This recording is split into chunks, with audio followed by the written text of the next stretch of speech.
Entonces presta atención a lo que estás a punto de descubrir. Imagina un delantero que corría menos que un defensor experimentado, que nunca fue el más rápido en el campo, que evitaba los regates explosivos y que aún así logró humillar a los defensores más veloces del mundo. Estamos hablando de un jugador que transformó la lentitud en arte, que hizo de la paciencia su mayor arma y que demostró que en el fútbol, a veces, pensar rápido es infinitamente más poderoso que correr rápido. Esta es la historia de cómo Dennis Bergkamp revolucionó el concepto de ser delantero sin necesitar velocidad. Era 1995 y el Arsenal acababa de contratar a un holandés desacreditado que llegaba de Italia con la reputación manchada. Dennis Bergkamp tenía apenas 26 años, pero muchos ya lo consideraban un caso perdido. En el Inter de Milán había sido etiquetado como demasiado lento para el fútbol moderno, incapaz de seguir el ritmo frenético que el juego exigía. Los aficionados italianos lo apodaron Fantasma, no por su capacidad de aparecer en los momentos cruciales, sino por literalmente desaparecer en el campo. Llegó a Londres cargando esa marca de fracaso, mientras los escépticos cuestionaban si un delantero que no podía ganar una carrera contra un mediocentro defensivo podría realmente hacer la diferencia en la Premier League, conocida justamente por su velocidad e intensidad física. Pero Arsène Wenger, que llegaría al Arsenal un año después, vio algo que los otros técnicos no podían ver. Mientras todos observaban los pies de Bergkamp y lamentaban su falta de explosión, Wenger miraba su cabeza y veía una computadora funcionando a máxima velocidad. El francés se dio cuenta de que Bergkamp no era lento, era diferente. Su mente procesaba el juego 3 jugadas por delante, mientras sus adversarios aún estaban reaccionando a lo que había pasado 2 segundos antes. Era como ver a un maestro de ajedrez jugando contra aficionados que solo sabían mover las piezas lo más rápido posible. La transformación comenzó gradualmente, pero sus efectos fueron devastadores. Bergkamp desarrolló una técnica que pocos podían comprender. Usaba la expectativa de velocidad de los otros jugadores en su contra. Cuando un defensor veloz se preparaba para una carrera, esperando que el holandés intentara superarlo en la explosión, Bergkamp simplemente se detenía. Literalmente se detenía. Se quedaba inmóvil por fracciones de segundo que parecían eternidad, observando al defensor pasar de largo su posición, para luego moverse calmadamente hacia el espacio dejado vacío. Era como si hubiera descubierto una falla en el código del fútbol moderno. Todos corrían tanto hacia adelante que se olvidaban de mirar hacia atrás. Sus jugadas más brillantes nacían de esa filosofía antinatural. Contra el Leicester, en 1997, Bergkamp recibió la pelota rodeado por 3 defensores conocidos por su velocidad. Cualquier delantero normal habría intentado un regate rápido, una finta explosiva o un disparo de primera. Bergkamp hizo algo completamente diferente. Dio 2 toques hacia atrás, como si fuera a retroceder la jugada. Los defensores, condicionados a reaccionar a la velocidad, disminuyeron el ritmo por una fracción de segundo. Fue tiempo suficiente. Con un tercer toque sublime, giró 180 grados y dejó a los 3 marcadores hablando entre ellos, mientras caminaba tranquilamente hacia la portería para marcar uno de los goles más geniales de la historia de la Premier League. Lo que hacía verdaderamente especial a Bergkamp era su capacidad de leer no solo dónde estaba la pelota, sino dónde debería estar. Mientras los delanteros veloces dependían de la suerte y el instinto para llegar primero a la pelota, Bergkamp simplemente estaba ahí cuando llegaba. No porque corriera más rápido, sino porque eligió el camino correcto desde el inicio. Era como si tuviera acceso a una versión del juego que los otros no podían ver, donde cada movimiento tenía un propósito matemático, cada pausa era calculada y cada aceleración estaba perfectamente cronometrada.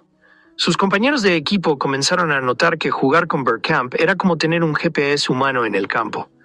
Thierry Henry, que llegó al Arsenal en 1999, confesó años después que tuvo que reaprender a jugar fútbol al lado del holandés. Henry era pura velocidad, explosión e instinto, pero Bergkamp le enseñó que existía algo más poderoso que todo eso: la inteligencia espacial, El francés aprendió que no necesitaba correr detrás de la pelota cuando Bergkamp estaba en el campo, solo necesitaba estar en el lugar correcto, porque la pelota siempre llegaría ahí, entregada con la precisión de un relojero suizo. La genialidad de Bergkamp alcanzó su cenit en la Copa del Mundo de 1998, contra Argentina. Era un partido tenso, decidido en los mínimos detalles, y el juego se dirigía hacia la prórroga. A los 44 minutos del segundo tiempo, Frank de Boer lanzó un balón largo que parecía destinado al lateral. Cualquier delantero normal habría abandonado la jugada o intentado una carrera desesperada. Bergkamp hizo algo que desafiaba la lógica. Disminuyó el ritmo. Mientras Roberto Ayala, defensor argentino conocido por su velocidad, corría desesperadamente para alcanzar la pelota, Bergkamp calculó mentalmente la trayectoria, la velocidad del viento, el ángulo de rebote y el posicionamiento del portero. Cuando la pelota finalmente descendió, él estaba en la posición exacta, en el momento exacto, para ejecutar uno de los controles de balón más perfectos jamás vistos en una Copa del Mundo. Con el pie derecho, amortiguó la pelota en el aire, giró el cuerpo 90 grados y, con el pie izquierdo, marcó un gol que quedaría en la historia como uno de los más hermosos de todos los tiempos. Lo que pocos percibieron en ese momento fue que toda la jugada se construyó sobre la lentitud calculada de Bergkamp. Si hubiera corrido como un velocista, jamás habría logrado hacer ese control. Si hubiera llegado 2 segundos antes o después, la física de la jugada no habría funcionado. Fue la perfecta sincronización entre pensamiento y movimiento, entre paciencia y precisión, lo que transformó una pelota aparentemente perdida en una obra de arte futbolística. Los defensores que enfrentaban a Bergkamp frecuentemente salían del campo frustrados y confundidos. Paolo Maldini, uno de los mejores defensores de todos los tiempos, admitió en una entrevista que marcar a Bergkamp era como intentar atrapar una sombra. Sabías dónde estaba, pero cuando intentabas alcanzarlo ya no estaba más ahí. No porque hubiera corrido a otro lugar, sino porque había pensado en otro lugar antes incluso de que decidieras a dónde ir. Era un juego mental que pocos delanteros podían jugar, y ninguno podía jugarlo mejor que el holandés. La influencia de Bergkamp trascendió los números y las estadísticas. Cambió la forma en que toda una generación de jóvenes delanteros veía el fútbol. Antes de él, ser rápido era casi obligatorio para un delantero de alto nivel. Después de él, ser inteligente se volvió aún más valorado.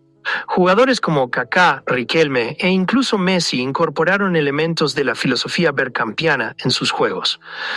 La pausa estratégica, el movimiento sin balón calculado, la capacidad de crear tiempo donde aparentemente no existe tiempo. En el Arsenal, Bergkamp se convirtió en más que un jugador, fue el arquitecto de una revolución táctica. Wenger construyó todo su sistema de juego alrededor de la capacidad única del holandés de transformar el caos en orden.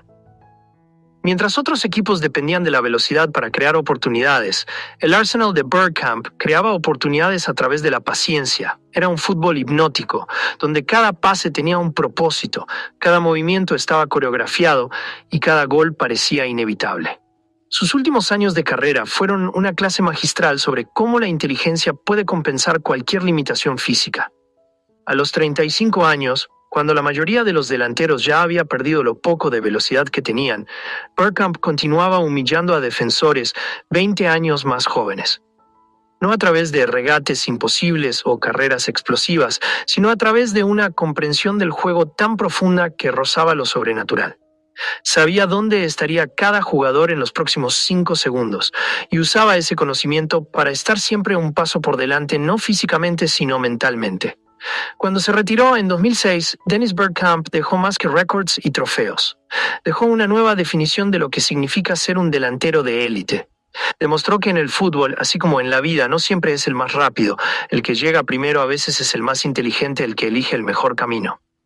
Transformó su mayor debilidad en su mayor fortaleza, y al hacerlo, redefinió los límites de lo que es posible en el fútbol moderno. La historia de Dennis Bergkamp es la prueba definitiva de que el fútbol es, ante todo, un juego mental. Mientras otros corrían detrás de la pelota, él hacía que la pelota corriera detrás de él. Mientras otros intentaban ser más rápidos que sus adversarios, él simplemente pensaba más rápido. Y en esa diferencia sutil pero fundamental, encontró el secreto para convertirse en uno de los delanteros más geniales que el mundo haya visto jamás. Un delantero lento que humillaba a los más rápidos, no a pesar de su lentitud, sino exactamente por causa de ella.